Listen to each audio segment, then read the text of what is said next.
back to Raising Resilient Minds. I'm once again joined by the insightful Shalini Jain. Thank you so much for being here with us again. Today, we are addressing a topic that every parent has faced at some point: tantrums and emotional outbursts. Whether it's a toddler throwing themselves on the floor or an older shouting in frustration, emotional expression is a part of growing up. But how can we handle these intense moments with empathy, patience, and purpose? Let's find out. Hi, ma'am. Hello. So let's start with the basics. Yes. What exactly causes tantrums and emotional outbursts in children? So let's understand this way that tantrums and emotional outbursts in children are usually caused by a combination of developmental, emotional, and environmental factors. Now, if we break down the main causes, it can be the underdeveloped emotional regulation, that under the age of the 5, your certain brain structures are not developed to handle these strong emotions. So you're not able to express them. That is one reason. Then you have unmet needs. You have that physical needs like hunger, you are tired, your overstimulation is there, or you are ill. That can make child more prone to meltdowns. And emotional, if they have the lack of attention, affection, or feeling misunderstood, can trigger their outburst. Oh, and how do these behaviors differ across age groups from toddlers to preteens? We talk about the variation in the age group for the toddlers 1 to 3 years. The characteristics of the tantrums or the outbursts are more frequent. They're intense, but they're short-lived. So it comes in the form of like crying, screaming, hitting, throwing. And their common triggers are like hunger, fatigues, overstimulation, no communication, something like that. And if we talk from 3 to 5 years, it can be more dramatic. It may include early negotiations. I want to do this. They may test your boundaries, check upon that. And this is more dependent on the limits which are set by the caregivers. Going to the early school age, like 6 to 8 years, the outburst becomes more verbal. They start blaming. Little arguments are coming up. It may involve slamming doors or saying some hurtful things. It can be through now they've started going to school. They have different kind of pressures. They have different social conflicts also, and they get the feeling of that I want to do the things on my own. Following the preteens, it is less frequent, but it can be intense. It includes sarcasm. It includes withdrawal or anger. They hide emotions until they explode. And it can happen through a lot of, issues like peer rejection, identity issues, self-esteem. So this is how I grade them from the toddler, preschooler, early school age, and the teens. And it is very important to look at every stage very minutely to understand this better. What is the difference between a tantrum and a meltdown? And why is it so important for parents to recognize the difference between them? The terms tantrum and meltdown are often used interchangeably, but they're fundamentally different in cause, control, and response needed. And understanding the distinction helps parents respond in the way that supports, not escalate the situation. So now let's understand what a tantrum is. Tantrum cause are always goal-driven. For example, child wants a toy, attention, or any kind of a control. And this is some kind of control at present. It may pause to see if the parent is watching. Right? Now, in tantrum, the behavior can be like screaming, crying, stomping, sometimes hitting or throwing objects also. Resolution, if I talk about the tantrums, is the child may stop after they get what they have been looking for, after their goal is finished. So this is the tantrum. Now, when we look at meltdown is more, the cause is more when you're overloaded with sensory, emotional aspect or cognitive input. It is not about getting something. It is like more of the overwhelming situation. There is no control. The child is overwhelmed and unable to self-regulate. there the meltdown comes. It may include crying, screaming, hitting, running away, shutting down. Another aspect comes in. If we talk of the resolution for the meltdown, it ends only when the child nervous system resets. It cannot be reasoned with. And meltdowns can be seen from any age group to, like, from the toddlers to the teenagers. We can easily see that meltdowns coming up. It depends, because it is all depending on the kind of the emotions they're feeling, how much they're piling it up, how much they're able to express it, and what is going with the system and what is not going with it. It's very important to know the difference, to understand what the child is going through, and mislabeling a meltdown as a tantrum can lead to frustration, making the child feel unsafe or misunderstood. That's very important. Very fine line in between two. One has to be really aware and pay attention to this point. Recognizing a meltdown, it always allows the parents to shift from discipline to soothing and supporting regulation. That is what the child is looking for at that time. It helped the caregivers more informed decisions about when to set boundaries and when to give comfort. So there should not be a mix कि जहाँ boundaries लगानी चाहिए वहाँ आपने soothe comfort करके खत्म कर दी situation, और जहाँ comfort देना चाहिए वहाँ आपने strict boundaries लगा दी. So to avoid the mishap, it is very important to understand the situation properly. As you mentioned, the situation को handle करने के लिए you need to understand if it's a tantrum or a meltdown. So according to you, what are some common mistakes that parents make while reacting to tantrums or meltdowns, even if they have good intentions? Parents often react to tantrums with the best of intentions, but certain common responses can unintentionally escalate the behavior or delay the emotional learning of the child. Some frequent mistakes, if I pen down, is giving in to stop the tantrum, handling over the toy, snack, or a reward the child is screaming for. Why it backfires? This teaches the child that tantrums are an effective tool for getting what they want. Now, getting angry or yelling. So responding with the frustration or matching the child's emotional intensity, it backfires at you. How it models poor emotional regulation, and it can frighten the child, making the tantrum worse and triggering a meltdown. It goes to the next stage. Another mistake, trying to reason mid-tantrum. Explaining calmly why the child can't have what they want during the peak of the outburst. You cannot explain the child during the peak of the outburst. In a tantrum, because the child's brain is flooded with emotion and not too open to logic or problem solving. So that is the biggest mistake we all do. We try to explain the child at the peak of the outburst, which should not be done. Or you would say public shaming or threats are given to the child. See, everyone is watching you, and if you don't stop, I'll leave you here. This increases shame and fear in the child, making the child feel emotionally unsafe and less able to regulate. Now, another mistake I would say, over-explaining or lecturing afterwards, giving a long moral post-tantrum, lesson. The young children can only absorb short, simple messages. Long lectures may cause guilt, but don't teach regulation. They're tiny flowers. They need to be handled that way. Then another mistake is like ignoring all the emotional needs, ignore the tantrum. A lot of parents do that also. The tantrum, ignore it completely. They were fun. But ignoring the emotion can develop the other things, can damage their trust and attachment to you. Finally, the last point I would say for labeling the mistake, what can be done is we start labeling the child instead of the behavior. That you are being bad, you are being rude, that behavior is not okay. So it affects the child's self-esteem and sense of worth rather than guiding the better choices. So simply put, these 7 points should be taken care to avoid the mistakes when you're handling your child with tantrum or meltdown.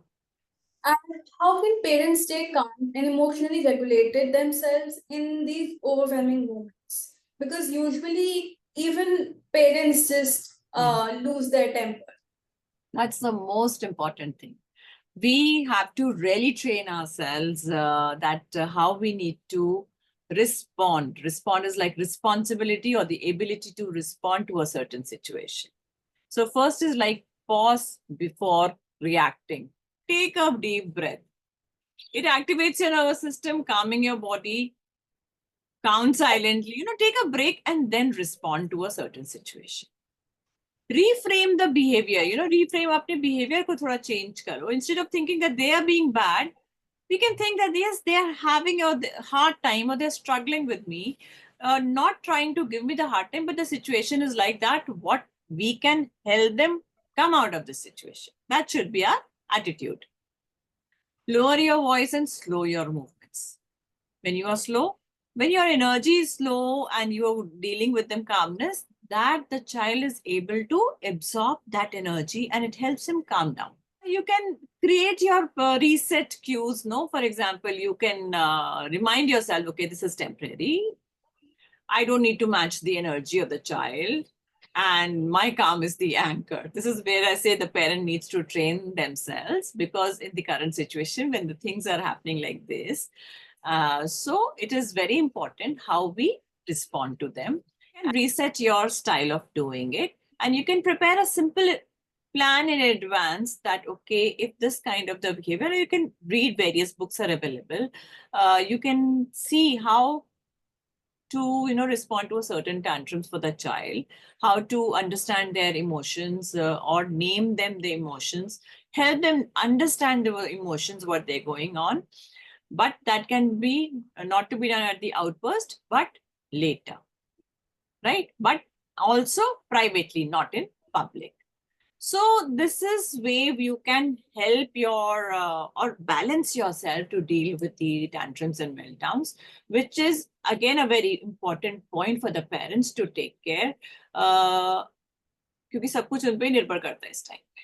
वो जैसा respond करते हैं, the child would take the another step according to that. Speaking of steps, could you share a step-by-step way to respond during a tantrum or an emotional outburst? First thing, stay calm yourself. Pause yourself, breathe slowly, speak softly, and use minimal words. Right? Then ensure safety, that you either gently move your child or take him away from or her away from the unsafe objects. Right? कुछ भी चीज है, sharp है, जो पास में रखी है, जिससे बच्चे को hurt हो सकता है, you need to move the child away from that. Acknowledge the emotion. Oh, you are feeling really upset right now. It's okay to feel mad. These kind of things, when you speak to the child, you're acknowledging their emotions, and they don't feel they don't get the feeling of rejection. So they become more open to receive that calmness and cooling down system. Say less, but be present. Avoid reasoning, lecturing mid outburst. Stay close, offer presence. So the child brain is in fight or a flight mode. They cannot process the logic yet. So your calm presence is what they need. Then hold the boundary if needed.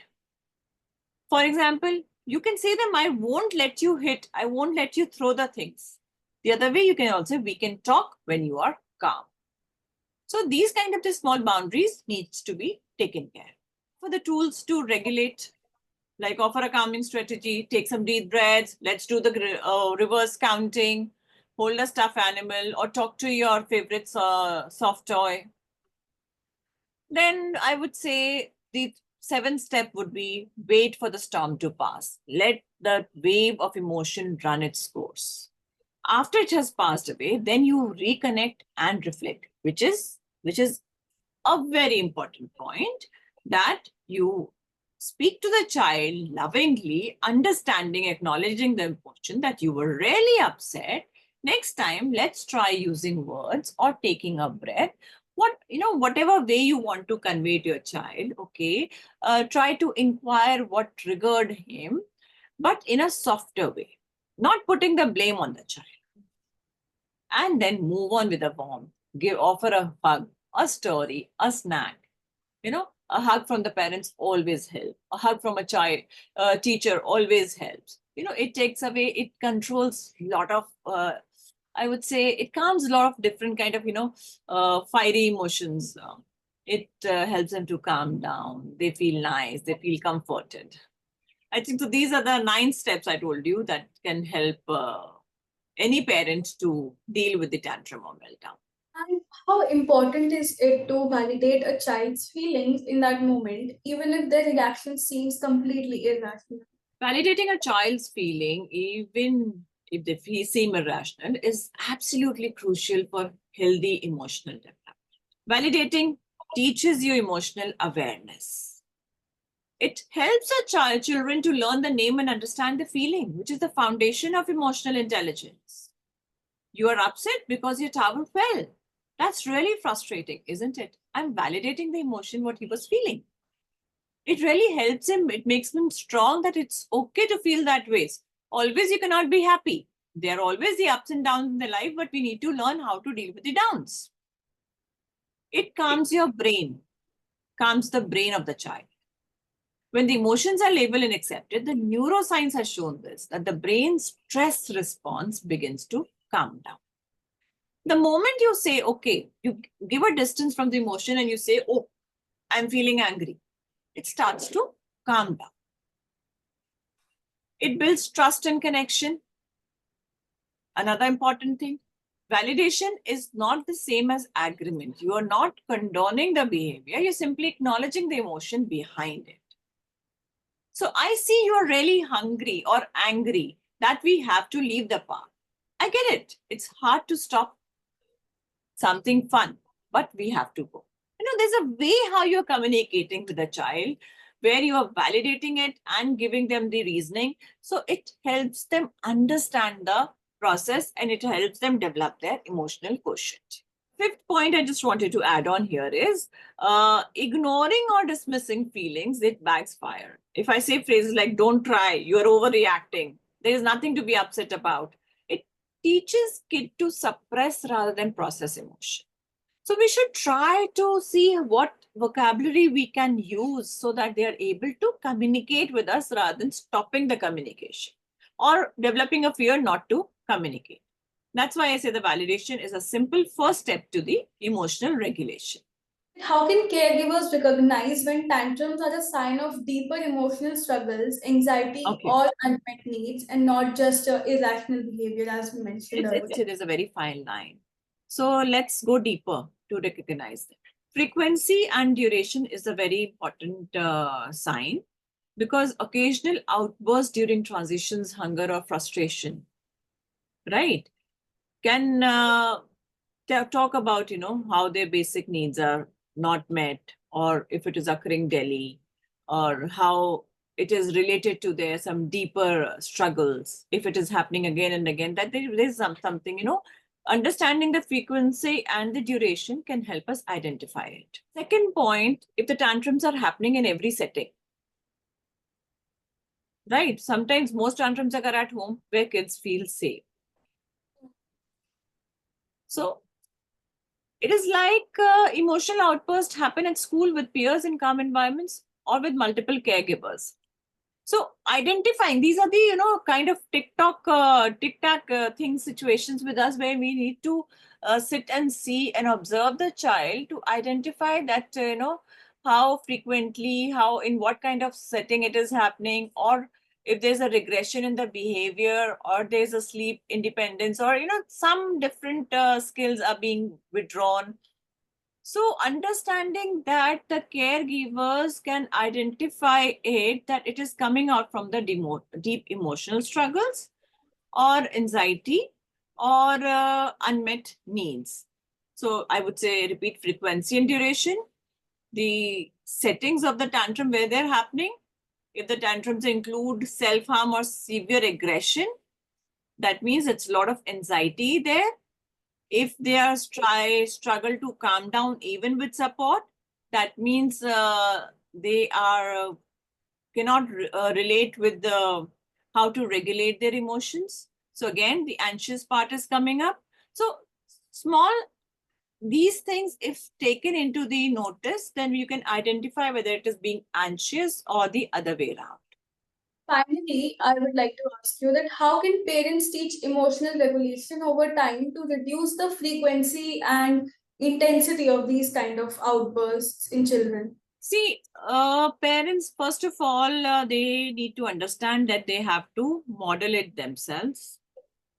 And I always recommend parents to talk about their emotions in front of their children. If you're feeling, suppose, angry, or if you're feeling, tired, so it is good to say in front of them, today I had a big day, or I had a very busy day, so I'm feeling a bit tired right now.